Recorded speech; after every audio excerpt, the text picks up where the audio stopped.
Hello viewers, কি অবস্থা? সবাই কেমন আছেন? আশা করি আপনি সবাই অনেক ভালো আছেন। তো আজকে আসলাম একটা নতুন ভিডিওতে। আজকে ভিডিওটা আপনাদের রিকোয়েস্টের ভিডিও, কারণ হচ্ছে কি আমি আগের একটা ভিডিও ছাড়ছিলাম গত দিনে। সেটা হলো যে আপনারা দেখছেন যে আপনার ফেসবুক পেজের জন্য ভিডিও কীভাবে শিডিউল আকারে ছাড়বেন। তো অনেকেই এখানে কমেন্ট করছেন যে ভাই সেম প্রসেসে বা শিডিউল আকারে কীভাবে আমি ইউটিউবে ভিডিও ছাড়বো সেটা দেখান। তো তাদের কমেন্টের উপর বেস করে কিন্তু এই ভিডিওটা করা। আসলে আমি এটাই অবাক হচ্ছি যে ভাই আপনারা কন্টেন্ট নিয়ে কাজ করেন না, অথবা শিডিউল সম্পর্কে জানেন না, এটা এতদিন পরে জানতেছেন। আসলে এটা না জানা কোনো বিষয় না, আমি অনেক কিছু জানি না ভাই, এখানে গর্বের করে কিছু বলার নাই। আমি অনেক কিছু জানি না, আমিও প্রতিনিয়ত শিখতেছি।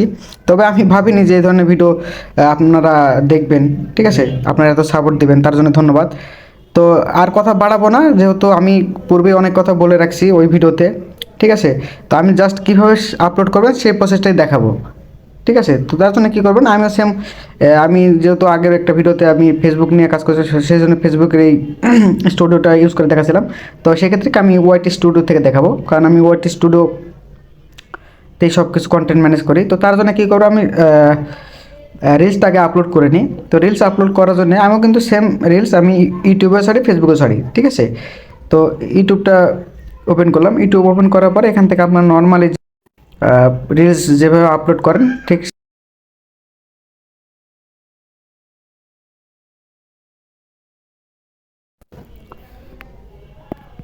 তো এখান থেকে আপলোড করলাম। দেখেন এখানে কিন্তু প্রসেসিং হচ্ছে। ঠিক আছে, তো একটু ওয়েট করি, আসলে আমার এখানে নেটের একটু প্রবলেম। আশা করি আপনার ধৈর্য সহকারে দেখবেন। আর একটা কথা বলে রাখি, সম্পূর্ণ ভিডিওটা দেখবেন, তাহলে টিক মার্কে টিক করে দেবেন। টিক করে আপনার এগুলো জানেন আশা করি। এখান থেকে আপনার চাইলে হেডিং টেডিং দিতে পারেন। তো আমি জাস্ট ডেমো আকারে আপনাদের দেখাচ্ছি, আমি এটা আপলোড করলাম। তো এইভাবে আমি হেডিংটা দিয়ে নিলাম, দেওয়ার পরে নেক্সট করলাম। নেক্সট করার পরে এখান থেকে আপনারা এই যে এখানে জাস্ট কিছুই করতে হবে না আপনাদের। এই যে এখানে যে ভিজিবিলিটি অপশন দেখতে পাচ্ছেন, এই যে এখানে এই যে বাটনটা ভিজিবিলিটি, তো এই বাটনটাতে ক্লিক করবেন।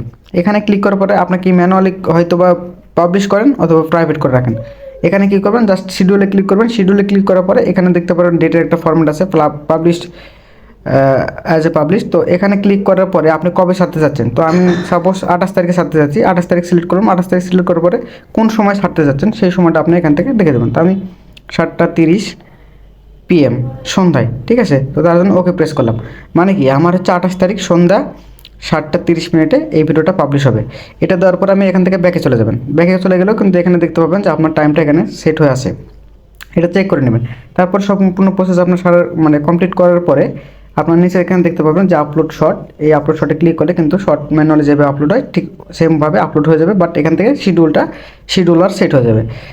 তো এই ছিল ভিডিওটা কেমন লাগলো অবশ্যই কমেন্টে জানাবেন। আর ভিডিওটি যদি আপনার ভালো লেগে থাকে বা হেল্পফুল মনে হয় অবশ্যই একটা লাইক করে চ্যানেলটি সাবস্ক্রাইব করুন। আর পেজ থেকে দেখে থাকলে অবশ্যই পেজটি ফলো করে রাখবেন, কারণ এই ধরনের ইনফরমেটিভ ভিডিও প্রতিনিয়ত আমি ছাড়ি।